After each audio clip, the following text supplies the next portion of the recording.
राधा।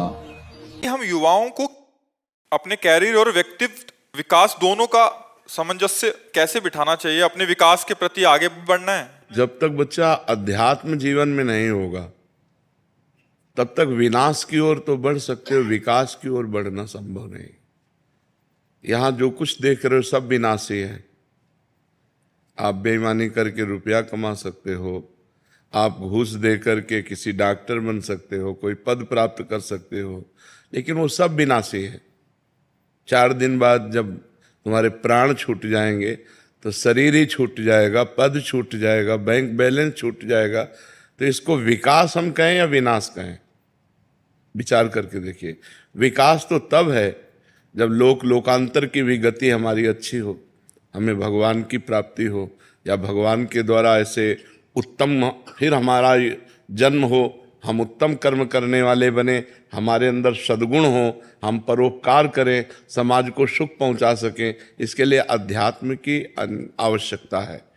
हम अगर अध्यात्म से नहीं जुड़े, शास्त्रों के अनुसार नहीं चले, तो देखो कितना गंदा माहौल है नवयुवकों में।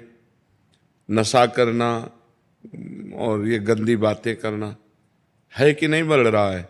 कई लड़कियों से, कई लड़कों से ऐसे गंदे संबंध बनाना, ये सब क्या है? जो गर्लफ्रेंड बॉयफ्रेंड चल रहा है, ये सब क्या है? ये विनाश की तरफ है या विकास की तरफ है? आप विचार करके देखो। ब्रह्मचर्य का नाश करना, पवित्रता का नाश करना, मन को गंदे संस्कार देना, ये तो विनाश की तरफ जा रहे हो। इसके बाद फिर व्यसन करना, फिर इसके बाद व्यसन के लिए उद्दंडता करना, हिंसा करना, चोरी करना, अपने माता पिता को प्रताड़ित करना, ये सब विनाश की बातें हैं बच्चा। अगर हम लौकिक और पारलौकिक दोनों उन्नति चाहते हैं तो हमें अध्यात्म से जुड़ना चाहिए, हमें सत्संग सुनना चाहिए, हमें शास्त्र स्वाध्याय करना चाहिए और भगवान का नाम जप करना चाहिए और अपने माता पिता बूढ़े जनों की सेवा करनी चाहिए। उनके चरणों के आशीर्वाद से हम आगे बढ़ेंगे, ऐसी भावना रखनी चाहिए। अपने बुजुर्गों को भगवान की तरह पूजे। अगर उनका आशीर्वाद मिला तो भगवान का आशीर्वाद मिला। अगर उनका मंगल भावना हमारे प्रति बनी रहे तो सामाजिक और पारमार्थिक दोनों उन्नति हमारी होती रहेगी।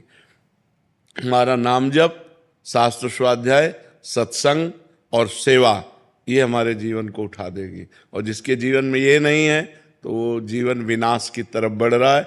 भले वो अपने को समझ रहा है मैं विकास की तरफ जा रहा हूँ, यहाँ विकास नहीं है, यहाँ विनाश है।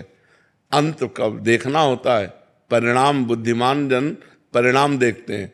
जो मूर्ख होता है वो वर्तमान के सुख को देखता है, जो बुद्धिमान होता है वो भविष्य की बात सोचता है कि ये जो कार्य कर रहा हूँ इसका परिणाम क्या होगा, इसका भविष्य क्या होगा।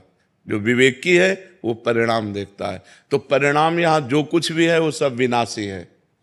अगर हमने भगवान का भजन नहीं किया, सदाचरण नहीं किए, परिवार में हम शांति प्रेम नहीं बना पाए, समाज को हम परोपकार के द्वारा सुख नहीं पहुंचा पाए, तो हमारा जीवन विनाशी और विनाश ही कमा पाए। अविनाशी कुछ हाथ में लगा नहीं।